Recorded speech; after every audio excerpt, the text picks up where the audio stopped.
అది ఎలా అని చెప్తాను ఇప్పుడు. ఇప్పుడు మనం సెక్స్ చేయడానికి వెళ్ళినప్పుడు మనకు ఎక్సైట్మెంట్ కలుగుతుంది. మన బాడీలో ప్రతి మన ఆర్గను ఎక్సైట్మెంట్ గురవుతుంది.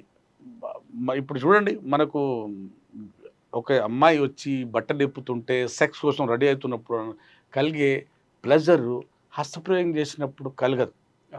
అలాగే ఎన్ని హార్మోన్స్ బాడీలో రిలీజ్ అవ్వాలో అన్ని హార్మోన్స్ రిలీజ్ అవుతుంటాయి.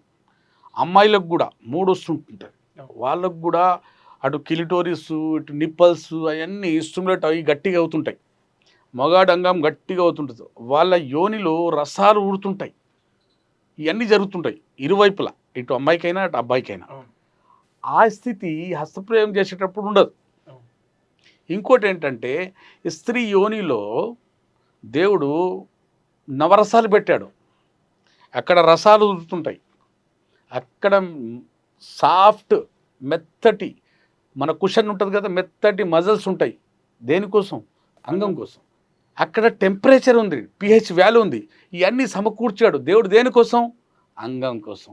అంగము షేప్ పాడు కాకూడదు, అంగం ఆకారం పాడు కాకూడదు.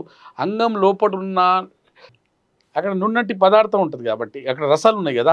మనం ఎంత స్ట్రోక్లు ఇచ్చినా కూడా మన ఎలాంటి హాని మన అంగానికి కలగదు.